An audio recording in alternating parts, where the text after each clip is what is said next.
ছোট ছোট স্কুল পড়ুয়াদের প্রচন্ড দাবদাহে নিয়মিত জল পান করবার তাগিদে এক অভিনব উদ্যোগ গ্রহণ করেছে শিলিগুড়ি নেতাজি বয়েজ প্রাইমারি স্কুলের। মিড ডে মিলে ওই প্রাথমিক বিদ্যালয়ের পড়ুয়াদের খাওয়ানো হলো তাদের প্রিয় খাবার বিরিয়ানি। ছোট ছোট পড়ুয়াদের স্বাস্থ্যের কথা চিন্তা করে পঠন পাঠনের পাশাপাশি এক অভিনব উদ্যোগ গ্রহণ করলো Siliguri Netaji boys primary school. এক অনুষ্ঠানের মধ্য দিয়ে প্রাইমারি কাউন্সিলের চেয়ারম্যান দিলীপ রায়, এই স্কুলের প্রাক্তন শিক্ষক বিধুভূষণ রায় সহ স্কুলের সমস্ত শিক্ষার্থীদের উপস্থিতিতে ওয়াটার বেলের সূচনা করা হয়। একই সাথে সমস্ত ছাত্রদের বিরিয়ানি খাওয়ানো এবং সেই সাথে পরিবেশের ওপর অঙ্কন প্রতিযোগিতা করা হয়। এদিকে ওই প্রাইমারি স্কুলের ভারপ্রাপ্ত প্রধান শিক্ষক কাঞ্চন দাস এক বিবৃতিতে জানান, শহরে বর্তমানে দারুণ গরম অনুভূত হচ্ছে, ফলে স্কুল পড়ুয়াদের মধ্যে জল পান করার ব্যাপারে তেমন প্রবণতা দেখা যায় না। এই জল না খাওয়ার অভ্যেস যেটা তৈরি হয়েছে ওদের মনে, সেটা বদলাতে হবে। আর জল খাওয়ার অভ্যেস নিয়মিত করতে হবে এবং সেই সাথে শরীরে জলের প্রয়োজনীয়তা কতখানি সেটাও তাদের জানানো হয়। আর সে কারণেই ওয়াটার বেল চালু করলো স্কুলের বর্তমান ভারপ্রাপ্ত প্রধান শিক্ষক কাঞ্চন দাস, যার দরুন স্কুল চলাকালীন দুবার জল খাওয়ার জন্য ঘন্টা পড়বে। পড়ুয়ারা ওই ঘন্টা বাজার সাথে সাথে জল খাবে। এর সাথে বিরিয়ানি নিয়ে শহরে কিছুদিন আগে ঘটে যাওয়া ঘটনায় ছোটরা বিরিয়ানি খেতে পারছে না, সেজন্য স্কুলের শিক্ষকরা বিরিয়ানির ব্যবস্থা করেছেন। কেননা ছোটরা বিরিয়ানি খেতে ভীষণই ভালোবাসে, এটা ভীষণই সুস্বাদু খাবার। গরম পড়তেই তাই ওয়াটার বেল চালু হয়েছে রাজ্যের বেশ কিছু স্কুলে। সেই ছবি লক্ষ্য করা যাচ্ছে বাঁকুড়ার স্কুলেও। মানে বাজলো জল খাওয়ার ঘন্টা আর ছোটরা খেতে শুরু করলো জল। কিছুদিন আগে এমনই ছবি দেখা গেছে কেরল এবং ওড়িশার বিভিন্ন স্কুলে।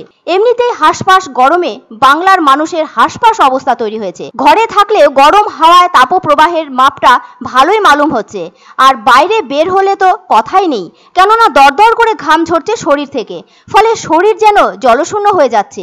তবে এমন রোদের তাপে ডিহাইড্রেশনে ভুগছে ছোটরাও। এমন গাজালা করা গরমে তাই বেশি করে জল খাওয়ারই পরামর্শ দিচ্ছেন ডাক্তাররা। এদিকে স্কুলে ছোটরা ঠিকমতো জল খাচ্ছে কিনা তা তদারকি করতে এবার আসরে নেমেছে বিভিন্ন স্কুল। মাঝে মাঝে জানা যায় কড়কড়ে গরমে হিট স্ট্রোকের ঝুঁকি বাড়ছে, সেজন্য চিকিৎসকরা বলছেন দিনে 3 থেকে 4 লিটার জল খেতেই হবে। তাই এই সময়টাতে ছাত্রছাত্রীদের জল খাওয়ানোর দায়িত্বটা নিচ্ছে স্কুলগুলো। কেরল, তামিলনাড়ু, উড়িষ্যার অনেক স্কুলেই এই ব্যবস্থা চালু হয়েছে। তারপর থেকে বাংলার স্কুলগুলোতেই ওয়াটার বেল চালুর উদ্যোগ নেওয়া হয়েছে, আর সেটাই দেখা যাচ্ছে এই রাজ্যের বিভিন্ন স্কুলে, যার মধ্যে রয়েছে Siliguri Netaji boys primary school. এই স্কুলে ওয়াটার বেল চালু হয়েছে।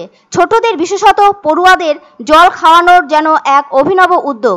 এই মুহূর্তে আরও একটা অদ্ভুত খবর সবাইকে অবাক করে দিচ্ছে, সেটা হলো জলবায়ুর পরিবর্তন। অদূর ভবিষ্যতেই বিশ্বের প্রথম আধুনিক শহর হিসেবে জলশূন্য নগরী হতে চলেছে আফগানিস্তানের কাবুল।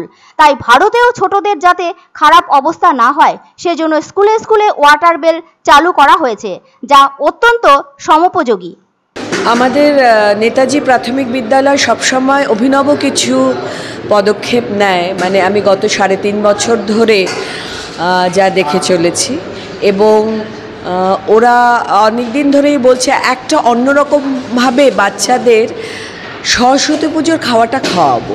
তো বিভিন্ন কারণে তাড়াতাড়ি ছুটি হয়ে গেল, গরমের ছুটি, গরমটা এবার তাড়াতাড়ি পড়েছিল বলে তাড়াতাড়ি ছুটি হয়ে গেল, এবং স্কুল খোলার পরেই ওদের এই যে পদক্ষেপ, নেতাজি প্রাথমিক বিদ্যালয় যেটা শুরু করলো, এটা একটা অভিনব, আমার মনে হয় খুব ভালো লাগছে যে বাচ্চাদের জন্য একটা বিশেষ মেনু। আজকে গতানুগতিক যে মেনুগুলো রয়েছে তার থেকে বেরিয়ে এসে বিরিয়ানির একটা মেনু খুব ভালো লাগছে।